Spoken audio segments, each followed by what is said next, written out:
جو بندہ کسی کو فائدہ پہنچائے گا اللہ اس بندے کو محروم کیسے کرے گا؟ حدیث میں آتا ہے جب تک تم کسی بندے کی مدد میں رہو گے اللہ تمہاری مدد میں رہے گا. ما کان العبد فی عون العبد واللہ فی عون العبد. کہتے ہیں جب تک بندہ بندے کی مدد کرتا ہے تب تک اللہ اس بندے کی مدد میں رہتا ہے. تو ہم جب خدمت خلق کا ارادہ کریں گے تو اللہ ہم کو فراموش نہیں کر سکیں گے. اسی واسطے فرمایا ہے کہ صلاۃ و حفظ میں صرف کمانے کی نیت نہ ہو بلکہ مخلوق کو فائدہ پہنچانے کی بھی نیت ہو. اس کے بہت سے جزیات بھی سامنے ہیں لیکن بات پوری کرنا ہے اس لیے میں ادھر ادھر جانا نہیں چاہ رہا ہوں. آگے سوال کیا یہ جو سکھلایا تھا اس سے سکھلا نہیں دیا. لوہے کو گرم کر کے پانی کی طرح پگھلا کر یہ انہوں نے ہی بتلایا کہ پانی کی طرح جو ہے لوہا پگھل جاتا. اللہ نے کہا کہ لوہا ہم نے داؤد کے ہاتھ میں نرم کر دیا. وَأَلَنَّا لَهُ الْحَدِيدَ. لوہے کو ہم نے اتنا نرم کر دیا کہ جیسے ان کے ہاتھ میں موم پتہ نہیں پگھلا کر وہ موم کرتے تھے یا ہاتھ میں لے کے وہی موم کرتے تھے. بعض روایتوں میں یہ ہے کہ ان کے ہاتھ میں لوہا موم کی طرح ہو جاتا گول گول کلیاں بناتے تھے. ان کلیوں کا ذکر آیا سورہ سبا کے اندر کہ تمام حلقے برابر ہوں ایکول برابر تو ذرا اچھی بنتی ہے. وقدر فی السرد وعملوا صالحا. وقدر فی السرد کیا ہے؟ تمام کلیاں برابر ہوں اپنے سائز کی ہوں. یہ کب ہو سکتا ہے؟ جب اس پر پوری قدرت ہو. اللہ فرماتے ہیں کہ ہم نے لوہا نرم کر دیا ان کے واسطے. پہاڑ سخت ہوتا ہے پہاڑ کو مسخر کر دیا حضرت داؤد کے ساتھ.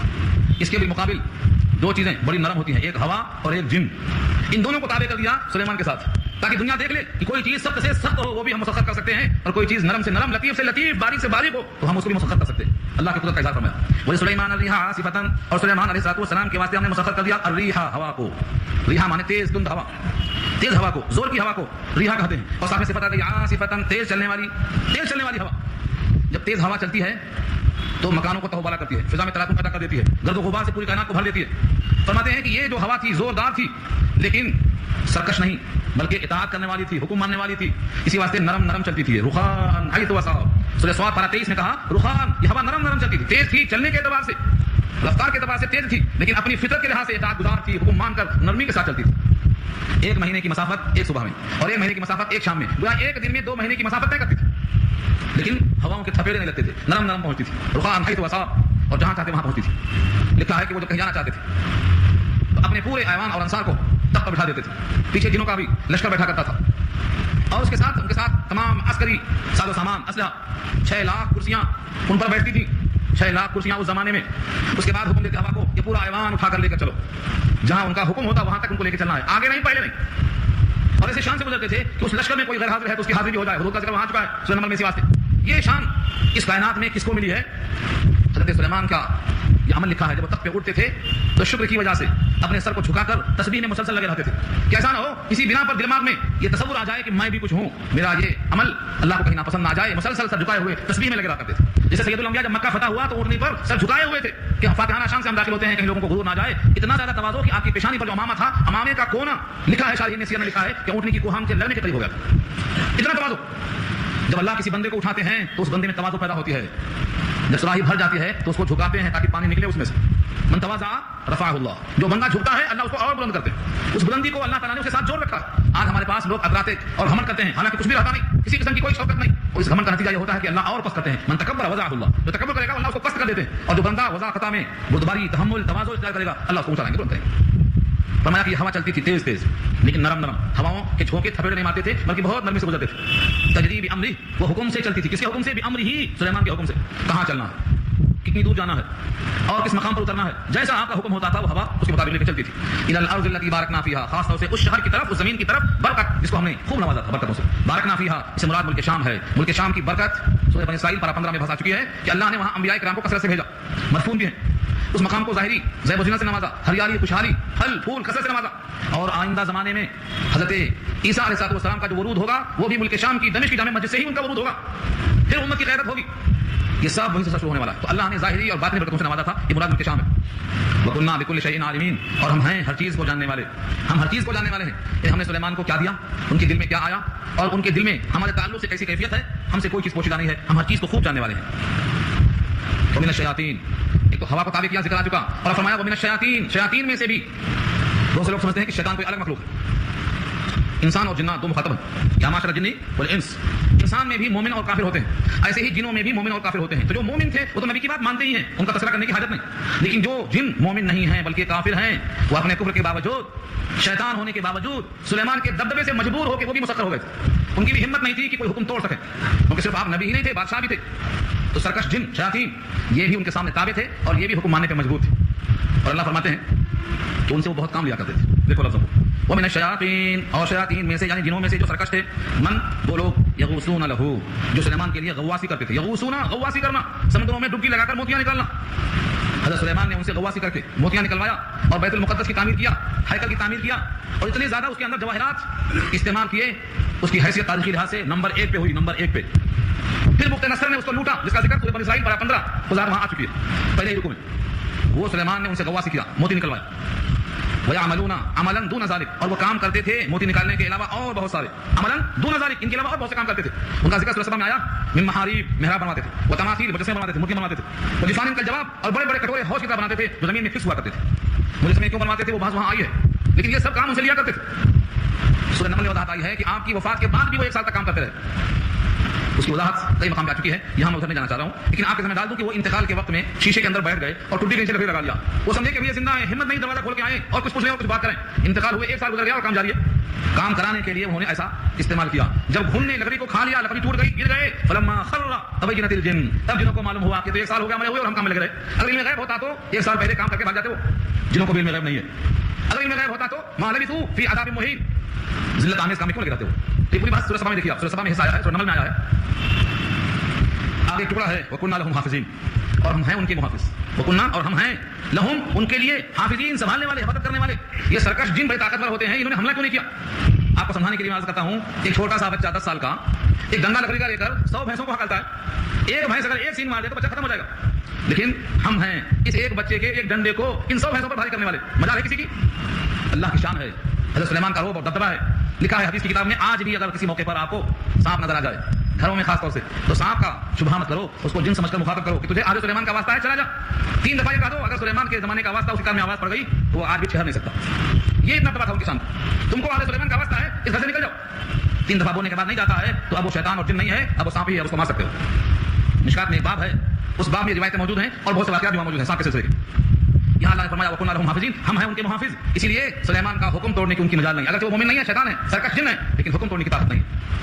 دیکھا یہاں ہوا اور جن کو دونوں لطیف ہیں، نظر نہیں آتے، یہ مسخر کیا. اور وہاں پر پہاڑوں کو اور لوہے کو مسخر کیا. لوہا بھی سب سے سخت ہے اور پہاڑ بھی سب سے سخت ہے، تو ان میں صلابت اور سختی ہے، یہاں نرمی اور لطافت ہے. اللہ فرماتے ہیں دونوں میرے بندے ہیں. دونوں کو 2 چیزیں مسخر کر کے دینے کا مطلب یہ ہے کہ ہم ہر شے پہ قادر ہیں، تمہیں جو چاہیے ہم سے حاصل کر سکتے ہو. اس لیے اللہ کے غیر کی طرف جانے کی حاجت نہیں. وَأَيُّوبَ إِذْ نَادَىٰ رَبَّهُ أَنِّي مَسَّنِيَ الضُّرُّ وَأَنتَ أَرْحَمُ الرَّاحِمِينَ. اور ایوب علیہ السلام کا تذکرہ کیجیے. ایوب علیہ السلام کا تذکرہ کیجیے. اذ نادى ربه، جب پکارا انہوں نے اپنے رب کو. زندگی کے پورے داستان نہیں سنانا مقصد ہے، ان کی زندگی کا وہ واقعہ جب انہوں نے رب کو تڑپ کر پکارا ہے. ایسا لمحہ آیا ہے کہ ہم نے رب کو پکارا. اذ نادى ربه، پکارا. کیا کہا اپنے بول میں، اپنے دعا میں؟ انی مسنی الضر، مجھ کو تکلیف پہنچ گئی. انی بے شک میں، مسنی الضر، مجھ کو تکلیف پہنچ گئی. وانت ارحم الراحمین، اور تو تمام رحم کرنے والوں میں سب سے زیادہ رحم کرنے والا ہے. یہ ان کی دعا ہے، یہ ان کی پکار ہے. یہ ایک جملے میں تکلیف پہنچنے کا ذکر ہے اور دوسرے جملے میں تکلیف کے دور کرنے کا ذکر ہے. تکلیف کتنی شدید تھی دنیا میں، یہ ضرب المثل بن گئے ہیں. کسی کی تکلیف ضرب المثل بیان کرنا ہے تو کہتے ہیں صبر ایوب کیا، گریہ یعقوب کیا. کیا کہنا تیرے ہجر میں محبوب کیا. تو صبر ایوب ضرب المثل ہے، تو کتنا بڑا صبر کیا ہوا. اللہ نے خود کہا ہے نعم العبد انه اواب انه وجدناه صابرا، ہم نے اس کو صابر پایا. تو وہ صابر تھے. اللہ نے ان کو مثال بیان کر دیا کہ وہ صابر تھے، ہم نے صابر بندہ پایا. تفصیل جانے کا وقت نہیں ہے. حضرت ایوب علیہ السلام کو اللہ نے سب کچھ دے رکھا تھا، لیکن 70 سال تک جو صحت مند تھے، دولت مند تھے، خوشحال تھے، صاحب اولاد تھے، بڑے عیش میں، بڑے سکون میں، بڑی راحت میں تھے. اللہ نے ان کو بھی امتحان میں ڈالا، آزمائش میں ڈالا. اور یہ مت سمجھو بڑوں کی آزمائش کیسے ہوگی، سب سے زیادہ آزمائش تو انبیاء ہی کی ہوتی ہے. اللہ کے حبیب ارشاد فرماتے ہیں اشد الناس بلاء الانبیاء ثم الصالحون الامثل فالامثل. سب سے زیادہ ابتلاء اور آزمائش انبیاء کی ہوتی ہے، پھر صالحین متقیون کی ہوتی ہے، پھر اس کے بعد درجہ بدرجہ ہوتی ہے. اور بعض ہمارے مفکرین کا قول ہے، حسن بصری کا قول ہے کہ جتنا جس میں دین میں پختگی ہوتی ہے، جتنا دین میں سلامت ٹھوس پن ہوتا ہے، اتنا سخت قسم کی آزمائش ہوتی ہے. اسی بات تمام نبیوں میں سب سے زیادہ سخت آزمائش سید الانبیاء کی ہوئی ہے. 3 سال تک پتے کھانا کوئی آسان کام نہیں ہے.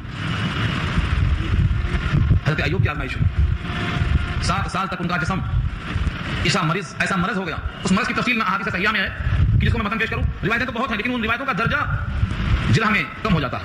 بس اتنی بات قرآن نے کہا ہے، بیمار تھے، شدید مرض تھا. 1 سال 2 سال نہیں، 7 سال تک.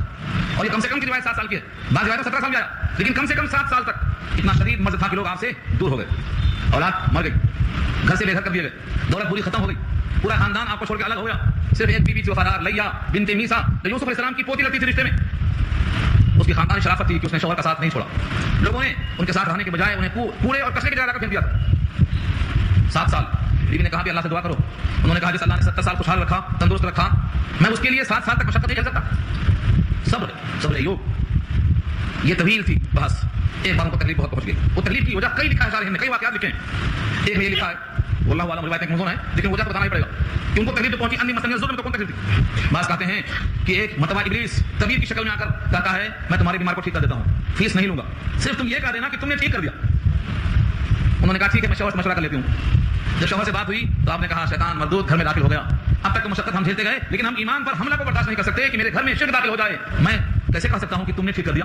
ٹھیک کرنا تو اللہ کا کام ہے, تم کیسے ٹھیک کر سکتے ہو؟ اگر میں ٹھیک ہو گیا تو تم کو 100 کوڑے ماروں گا. تم نے یہ مشورہ وہیں کا وہیں تک کیوں نہیں کر دیا؟ یہ بات مجھ تک کیوں آئی؟ بیوی بھی ایسے ہونا چاہیے. اللہ نے کہا بیوی کی غلطی نہیں ہے, بیوی نے تو تمہارے سامنے ایک بات رکھی ہے, تمہارا ماننا اور رد کرنا تمہاری ذمہ داری ہے. اگر تم ٹھیک ہو جاؤ تو بیوی کو مارنے کے لیے قسم کا کفارہ دینے کے لیے اللہ نے کچھ سکھلا دیا. 100 سیکیں ہاتھ میں لینا اور ایک بار اس کو مار دینا. ایسا مارنا کہ 100 سیکیں جسم کو لگ جائیں تو 100 کوڑے مارنے کا تمہارا جو قسم کھانے کا تھا وہ پورا ہو جائے گا. وخذ بیدک ضغطا فاضرب به ولا تحنث. سورہ سواد 23 میں بات آ چکی ہے.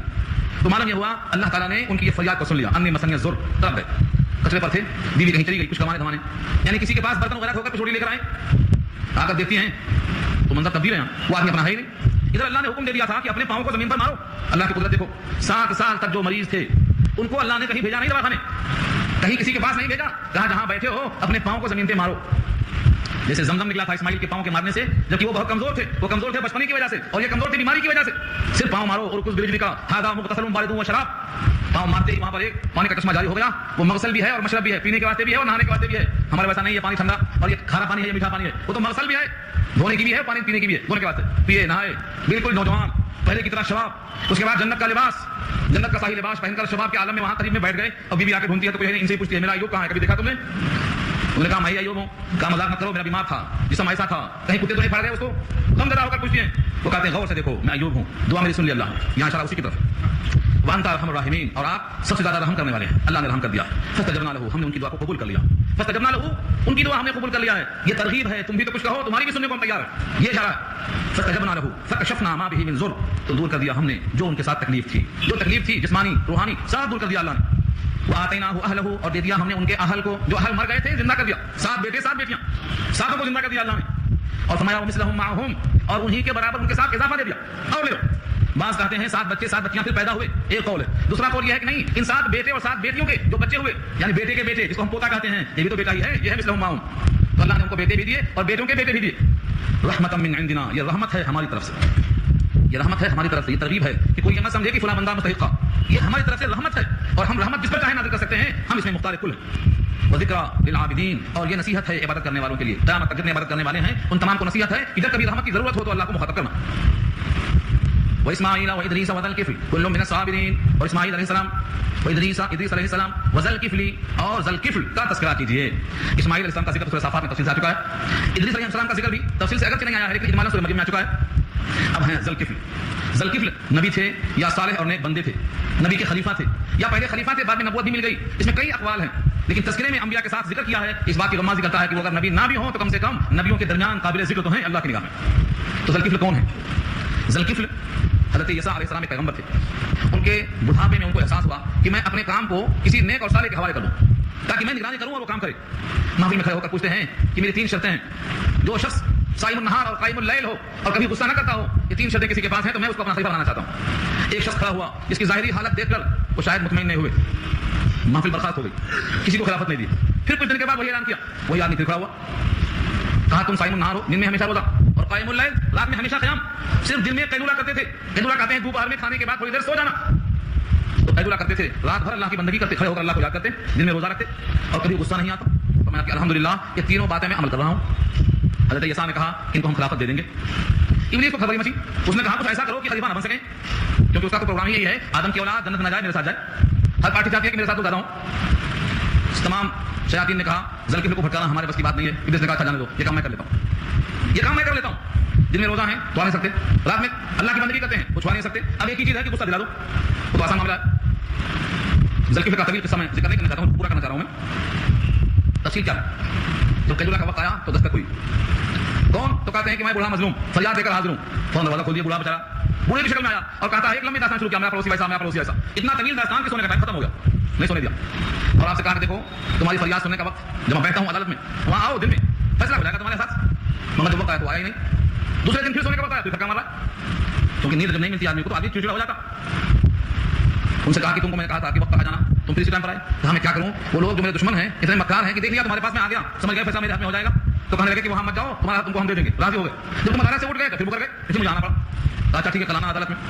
2 دن گزر گئے، تیسری دفعہ انہوں نے اپنے گھر والوں سے کہا کہ دیکھو دروازے پہ قفل لگا دو، کسی کو دستک دینے مت دو، یہ ٹائم میرے آرام کا۔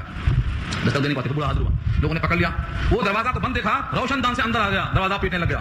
ذوالقفل نے کہا کہ میاں تم آئے کیسا، دروازہ بند ہے؟ سمجھ گئے کہ یہ تو وہی ہے کہ دروازہ بند ہونے پہ آ سکتا ہے۔ اچھا تو تم ابلیس ہیں، تمہارا کیا پروگرام ہے؟ اس نے کہا میں روزہ کھلا سکتا نہیں، رات کا قیام چھڑا سکتا نہیں، سوچا غصہ دلا دوں، مگر تم کو تو غصہ اس کو بھی نہیں آیا کہ 3 دن کا جو تم کھانے کا موقع نہیں ملا۔ تو جتنا زیادہ انہوں نے اپنے عہد کو پورا کیا تو ان کا نام ذوالقفل پڑ گیا، کیونکہ قفل کے معنی آتے ہیں، کفیل کبھی سنا آپ نے؟ کفیل کس کو بولتے ہیں؟ کفیل کہتے ہیں جو کسی کا ضامن ہو، کسی کا ذمہ دار ہو، تو ذوالقفل کے معنی جو اپنے عہد کا، اپنے قول کا، اپنے وعدے کا پابند ہو، تو یہ ذوالقفل ہیں۔ اللہ نے ان کا بھی تذکرہ فرمایا اور کہا کل من الصابرین، یہ سب کے سب صبر کرنے والے ہیں۔ اسماعیل کا صبر ذبح ہونے کو تیار، سب کو معلوم ہے۔ ادریس کا صبر تفصیلی بات میں آ چکی ہے کہ اللہ تعالیٰ نے پوری قوم کی اذیت کو دور کرنے کے واسطے ان کو اٹھا لیا، ورفعناہ مکانا علیہ۔ اور ذوالقفل کا صبر کہ نیند نہ ملنے کے بعد بھی غصہ نہیں آیا، چڑچڑاپن نہیں آیا، سب کے سب میرے صابرین میں سے۔ وادخلناہم فی رحمتنا، اور داخل کر دیا ہم نے ان تمام کو ہماری رحمت میں۔ انہم من الصالحین، بے شک وہ لوگ صالحین میں سے ہیں، کمال صلاحیت رکھنے والوں میں سے۔ اس کے بعد وذنون، ذنون نون کے معنی مچھلی، کہیں فرمایا صاحب الحوت، حوت کے معنی مچھلی، صاحب الحوت مچھلی والے، اور ذنون مچھلی والے۔ ان کا ذکر اللہ نے سورہ یونس میں تفصیل سے کیا ہے، یہاں صرف نام لیا ہے اور 2 آیتوں میں، ایک میں ان کا سوال، ایک میں جواب پیش کیا کہ دیکھو انہوں نے بھی ہم کو ہی پکارا، یہ سارے کے سارے انبیاء نے اللہ کو پکارا، تم کدھر جا رہے ہو، تم کس کو پکار رہے ہو؟ وذنون اور مچھلی والے پیغمبر یعنی یونس علیہ السلام کا تذکرہ کیجیے۔ اذ ذهب، جب وہ چلے مغاضبا، غضبناک ہو کر، اپنی قوم سے غصہ ہو کر چلے۔ تفصیلی بات یونس میں دیکھ لینا، میں صرف اشارہ کر دیتا ہوں یہاں۔ قوم نے آپ کی بات نہیں مانی، ایمان قبول نہیں کیا، تو آپ نے کہا تم پر 3 دن میں عذاب آئے گا، 3 دن میں عذاب آئے گا۔ ذالک وعد غیر مکذوب، یہ ایسا وعدہ ہے جو جھٹلایا نہیں جا سکے گا۔ اور یہ کہا کر اس آبادی سے ہٹ گئے۔ قوم نے کہا اگر یونس علیہ السلام نکل گئے، آبادی سے باہر چلے گئے تو یقیناً عذاب آئے گا۔ اور بعض روایتوں میں ہے کہ عذاب کے آثار آ گئے، بادل چھا گیا، دھواں آ گیا، پوری آفاق آسمانی پر گہرے بادل دکھائی دیے، پوری قوم رونے لگی، ماؤں کو بچوں سے الگ کر دیا گیا، گایوں کو بچوں سے الگ کر دیا گیا، چیخو پکار شروع ہو گئی۔ ان کی رونے کی حالت دیکھ کر اللہ کا عذاب ٹل گیا۔ یونس علیہ السلام کی قوم میں یہ چرچا تھا اگر کسی کی بات جھوٹی ثابت ہو جائے تو اس کو لوگ قتل کر دیا کرتے تھے۔ انہوں نے کہا تھا 3 دن میں عذاب آئے گا، اور خبر ملی کہ عذاب ٹل گیا۔ یہ پتہ نہیں کہ پوری قوم توبہ کر کے ایمان میں داخل ہو گئی، اللہ کے حکم آنے سے پہلے اپنی قوم میں واپس آنے کے بجائے کسی اور مقام پر چلے جانے کا فیصلہ کر لیا۔ کسی مقام پر چلا جانا کوئی غلطی نہیں، لیکن انتظار وہی کرنے کے بجائے چلے جانا خلاف اولا تھا۔ اور جو مقامات بلند رکھتے ہیں ان کی ادنا سی اجتہادی سطح پر عتاب نازل ہو جاتا ہے کہ ہمارا حکم آنے سے پہلے بستی کو کون چھوڑ دیا۔ چل پڑے، اتفاق سے جہاں جانے لگے، راستے میں سمندر آیا، کشتی میں بیٹھ گئے، کشتی رک گئی، کشتی کا رکنا، کشتی کا بھرنا۔ لوگوں نے کہا ایک آدمی زیادہ ہے، انہوں نے کہا کہ مجھے دریا میں ڈال دو، کہا نہیں، نیک آدمی کو نہیں ڈال سکتے، چہرہ جانا پہچانا نیک دکھائی دے رہا، کیونکہ تقویٰ پرہیزگاری چہرے سے نظر آتی۔ قرآن اندازی ہوئی، لیکن قرآن میں بھی ان کا نام آیا، 1 بار 2 بار 3 بار، فساهم فكان من المزهرين، بار بار آپ ہی کا نام آیا، اپنے آپ کو خدا دیا۔ اللہ کا حکم ہوا، مچھلی تیار تھی منہ کھولے ہوئے، اللہ نے کہا تیری غذا نہیں ہے، کچھ دنوں کے واسطے تیرا پیٹ ان کے واسطے تعذیب کے لیے، تنبیہ کے واسطے ایک قید خانہ ہے۔ جیسے کوئی اپنے بیٹے کو تنبیہ کرتا ہے، مارتا ہے، تو یہ ماں تعذیب نہیں ہے، تعذیب ہے، ادب سکھانا ہے کہ ہمارے حکم سے پہلے کہیں جانے کے بجائے حکم کا انتظار کرنا چاہیے۔ مچھلی نے منہ کھولا، اس میں آپ داخل ہو گئے، جب اندر پہنچے تو آواز کنکریوں سے آئی، تسبیح کی احساس ہوا، تسبیح پڑھنے لگے، لا الہ الا انت سبحانک انی کنت من الظالمین۔ قرآن کا بیان ہے اگر وہ تسبیح نہ پڑھ لیتے للبث فی بطنہ الی یوم یبعثون، تو اٹھائے جانے کے دن تک مچھلی کے پیٹ میں رہتا، لیکن تسبیح کا اثر ایسا ہوا کہ مچھلی کے اندر گھر میں آئی، خدا کا حکم آیا، اسے لا کر باہر چھوڑ دیا، فنبذناہ فی العراء وهو سقیم، بیمار ہو گئے گرمی کی حدت کی وجہ سے، لیکن روم کا بھی ضائع نہیں ہوا تھا۔ کدو کی بیل تیار کر دیا اللہ نے، جنگلی بکری آئی، دودھ کا انتظام کر دیا اللہ نے۔ یہ تمام کا اشارہ ہے ان دونوں آیتوں میں۔ وظنون اذ ذهب مغاضبا، اور مچھلی والے پیغمبر جب چلے غصہ ہو کر اپنی قوم سے، فظن، بس گمان کیا، ان لن نقدر علیہ، کہ ہم ان پر تنگی نہ کریں گے۔ نقدرہ میں 3 باتوں کا امکان ہے، اگر آپ کہیں کہ گمان کیا کہ وہ ہم ان پر قادر نہیں ہوں گے تو یہ تو بات غلط ہوگی، انبیاء ایسا گمان کر ہی نہیں سکتے کہ اللہ ہم پر قادر نہیں ہوں گے، یہ تو عام انسان بھی گمان نہیں کر سکتا۔ یہاں پر قدرہ قدرت سے نہیں ہے، بلکہ قدرہ یہاں پر قدر سے، اور قدر کے معنی آتے ہیں تنگ کرنا۔ ان اللہ یبسط الرزق لمن یشاء ویقدر، یہ یقدر کیا ہے؟ بسطا کی ضد ہے، تنگ کرنا۔ ان کے خیال میں یہ تھا کہ اللہ تعالیٰ بغیر حکم کے چلے جانے پر ہم پر تنگی نہیں کریں گے، اور ہم جہاں جانا وہاں جا سکتے ہیں۔ اس گمان کے مطابق وہاں سے وہ چل پڑے۔ فنادى فی الظلمات، پکارا تاریکیوں میں، لا الہ الا انت سبحانک، یہ کہ نہیں کوئی معبود مگر آپ ہی، سبحانک پاک ہے آپ کی ذات، انی کنت من الظالمین، بے شک میں ہوں ظالمین میں سے، یعنی قصور والوں میں سے۔ یہ جو دعا کے الفاظ ہیں حدیث میں آتا ہے، یہ کوئی بھی بندہ اس دعا کا استعمال کرے تو ان کے لفظوں سے اس کی تمام مشکلیں دور ہو جائیں گی۔ سوالات کی تعداد اگرچہ مقرر نہیں ہے حدیث میں، لیکن مجربات میں سے لکھا ہے، جو شخص بھی اس کو پڑھے، جتنا چاہے پڑھے، کثرت سے پڑھتا رہے، لیکن صرف پڑھتا نہ رہے بلکہ دل میں احساس بھی تو ہو۔ دعاؤں کے الفاظ مفید ہوتے ہیں، لیکن جب اس کے مفہوم کو سمجھ کر شعوری طور پر آپ کہیں گے تو دل کی کیفیت ساتھ ہوتی ہے۔ اللہ فرماتے ہیں فاستجبنا لہ، ہم نے ان کی دعا قبول کر لی، ونجیناہ من الغم، اور ہم نے ان کو نجات دے دیا غم سے، یعنی گھٹن جو ہو رہی تھی اسے ہم نے ان کو نجات دے دیا۔ اور آپ یہ مت سمجھو کہ صرف ان کے واسطے ہے، وکذالک ننجی المؤمنین، اور ایسا ہی ہم نجات دیا کرتے ہیں اور نجات دیا کرتے رہیں گے تمام ایمان والوں کو۔ یہ ننجی جمع متکلم کا صیغہ ہے مضارع کا، ایسا ہی نجات دیتے ہیں اور آئندہ دیتے رہیں گے۔ جو بندہ اپنے گناہوں پر نادم ہوگا، شرمندہ ہوگا، آئندہ سے اللہ سے تعلق مضبوط کرنا چاہے گا، ہم ایسا ہی صلہ دیا کرتے ہیں، ایسا ہی غموں سے اس کو نجات دیا کرتے ہیں۔ زکریا اور تذکرہ کرو زکریا علیہ السلام کا، اذ نادى ربہ، جب پکارا انہوں نے اپنے رب کو، ربی لا تذرنی فردا، اے میرے رب مجھ کو مت چھوڑ اکیلا۔ فردا مانے اکیلا، 100 برس کا ہو گیا، بڑھاپا سر سے ظاہر ہو گیا، ہڈیوں کے گوندے جسے بڑھاپے کا ظہور ہو گیا، واشتعل الرأس شیبا، سورہ مریم میں بحث آ چکی ہے، اتنا بوڑھا ہو گیا، میرے بڑھاپے مجھے سارا چاہیے، ایک اولاد چاہیے۔ اللہ تعالیٰ نے ان کو دکھلایا کہ ان کے پاس جو مریم ہیں بغیر موسم کے پھل ان کو مل رہا ہے، تو ان کو احساس ہوا بغیر موسم کے پھل دینے والا اس پر قادر ہے کہ بغیر موسم کے زکریا کو اولاد دے دے۔ بڑھاپے میں اولاد مل سکتی ہے، دعا کر بیٹھے اور کہنے لگے وانت خیر الوارثین، آپ تو ہیں بہترین وارث، یعنی بیٹا نہ بھی ہو تو آپ تو وارث ہیں، ساری کائنات کے وارث آپ ہیں، ہماری نگاہ آپ پر ہے، لیکن میں چاہتا یہ ہوں کہ مجھے ایک اولاد دے دے، لیکن صالحین میں سے ہو۔ فاستجبنا له، ہم نے ان کی دعا قبول کر لیا، ووهبنا له یحییٰ، اور ہم نے ان کو عطا کر دیا یحییٰ۔ یحییٰ ان کا نام اللہ نے خود رکھا، بیٹا پیدا ہوگا اور بیٹے کا نام یحییٰ ہوگا، یحییٰ کا نام اللہ نے خود رکھا۔ واصلحنا له زوجہ، اور درست کر دیا ہم نے ان کے واسطے ان کی بیوی کے باج پن کو، 100 برس کے یہ تھے اور بیوی بھی باج تھی، اولاد نہیں تھی، ہم نے ان کے باج پن کو ٹھیک کر دیا، ان سے یہ اولاد پیدا ہوئی۔ انہم کانوا یسارعون فی الخیرات ویدعوننا رغبا ورہبا وکانوا لنا خاشعین۔ اب نتیجہ ہے 2-3 آیتوں میں جن کا تذکرہ اوپر کیا گیا، یہ سارے زمرے انبیاء میں بھی سب سے ممتاز ہیں، انہوں نے اپنے اپنے ضرورتوں پر حاجتوں پر کس کو پکارا؟ اللہ کو پکارا، اور یہ سب کیا ہے؟ نیکیوں میں سبقت کرنے والے ہیں۔ انہم کانوا، بے شک یہ تمام کے تمام لوگ تھے، یسارعون فی الخیرات، نیکیوں میں سبقت کرنے والے، ویدعوننا، اور ہم کو پکارا کرتے تھے، رغبا ورہبا۔ رغبا ورہبا کا ترجمہ کیا ہے؟ رغبت میں اور رہبت میں، شوق میں اور خوف میں، یعنی خوشی ہو تب بھی ہمیں پکارتے، غم ہو تب بھی ہمیں پکارتے، امید و بین کے ساتھ جب پکارتے اللہ کو تو اللہ سے امید بھی ہوتی، اور اپنے گناہوں کو سوچ کر، یعنی ذلت جس کو بولتے ہیں اجتہادی خطا، خلاف اولا، ان کو سوچ کر احساس بھی ہوتا، فکر بھی پیدا ہوتی، امید و بین کے ساتھ اللہ کو پکارتے۔ وکانوا لنا خاشعین، اور تھے وہ ہمارے سامنے دب کر رہنے والے، خاشعین خشوع سے، اور خشاع کے معنی جھکنا اور دبنا، یہ سارے کے سارے انبیاء کرام ہمارے سامنے دب کر جھک کر ہمارے حکم کو پورا کرنے والے تھے۔ آخر میں جن کا ذکر آیا ہے ان کے ساتھ ایک خاتون کا ذکر کیا ہے، بی بی مریم کا، واللتی احسنت فرجہا، اور وہ عورت جس نے اپنی شرمگاہ کو محفوظ رکھا، اپنے ناموس کو محفوظ رکھا، مردوں سے، نکاح کے ذریعے سے بھی اور نکاح کے بغیر بھی، دونوں صورتوں میں مردوں سے اپنے آپ کو بتا کے رکھا، دور رکھا۔ فنفخنا فیہا من روحنا، تو ہم نے پھونک مارا ان میں ہماری طرف سے، یعنی جبریل کے توسط سے پھونک مارا، اور ان کے اندر اللہ نے حمل قرار دے دیا۔ وجعلناها وابنها، اور ہم نے ان کو اور ان کے بیٹے کو، یعنی عیسیٰ کو، مریم کو اور عیسیٰ ابن مریم کو، دونوں کو کیا کر دیا؟ آیۃ، نشانی بنایا، للعالمین، سارے جہان کے لیے، کہ بغیر شوہر کے اولاد ہو سکتی ہے۔ ان مثل عیسیٰ عند اللہ کمثل آدم، جس طرح آدم کو نہ ماں تھے نہ باپ، ایسے اللہ نے عیسیٰ کو بغیر باپ کے پیدا کر دیا ہے، یہ اللہ کی شان ہے۔ ان تمام کا نام لے کر اللہ فرماتے ہیں ان هذه امتکم امۃ واحدہ، بے شک یہ تمہاری امت ایک ہی امت ہے، دنیا جہان والوں کے لیے یہ سب کے سب ایک ہی امت ہے۔ بظاہر لگتا ہے کہ یہ سب الگ ہیں، نہیں، یہ سب کے سب اللہ کی طرف رجوع ہونے والے ہیں، توحید میں، رسالت میں، آخرت میں، سب ایک ہیں، ایک ہی ملت، ایک ہی ملت ہے، یہ اصول کے اعتبار سے ایک ہی امت ہے۔ وانا ربکم، اور میں تمہارا پروردگار ہوں، فاعبدون، میری ہی عبادت کرو۔ خلاصہ کیا نکلا؟ ان تمام نے اللہ کو رب مانا ہے، تم بھی اللہ ہی کو رب مانو، ان سب نے اللہ کی بندگی کی ہے، تم بھی اللہ کی بندگی کرو۔ لیکن لوگوں کا حال کیا ہو گیا؟ وتقطعوا امرهم بینہم، تقطعوا، ٹکڑے ٹکڑے ہو گئے، گروہوں میں بٹ گئے، 73 فرقے ہو گئے، بلا معلومات کی بھی بات کر رہے ہیں، تقطعوا، ٹکڑے ٹکڑے ہو گئے، امرهم بینہم، ان کے معاملات آپس میں الگ الگ ہو گئے، دین کے معاملات میں سب ٹکڑے ٹکڑے ہو گئے۔ اللہ فرماتے ہیں ٹکڑے ٹکڑے ہونے والوں ایک بات یاد رکھ لو، کل الینا راجعون، سب کے سب ہمارے ہی پاس آنے والے، حساب تو میں ہی لوں گا، تم بندگی کسی کی کر لو لیکن آنا میرے پاس ہے، رجوع میرے پاس ہونا ہے، اس لیے بہتر یہ ہے کہ تمام انبیاء کی نقل کر لو، ان سب نے اللہ کو پکارا ہے، تم بھی اللہ کو پکار لو، آپس کے باہمی جھگڑوں کو، بلا معلومات کی جو تمام بحثیں ہوتی ہیں، ان تمام کو ختم کر کے ایک اللہ کے بندے بن جاؤ اور ایک اللہ کے پکارنے والے بن جاؤ، اور اللہ کے پاس جب حاضر ہو تو تم اللہ کے پاس اجر حاصل کرنے والے، مقام پانے والے بن جاؤ، اور ہمارے پاس کوئی امتیاز نہیں ہوگا کہ وہ فلاں کا بیٹا ہے، وہ فلاں کی بیٹی ہے، وہ فلاں کی بیوی ہے، ہمارے پاس تو ایک دستور ہے، دستور وہ یہ ہے جو عمل صالح کرے گا بحالت ایمان ہم اس کی قدر کرنے کو تیار ہیں۔ یہ رکوع انشاءاللہ آئندہ آئے گا، دعا کر لیجیے۔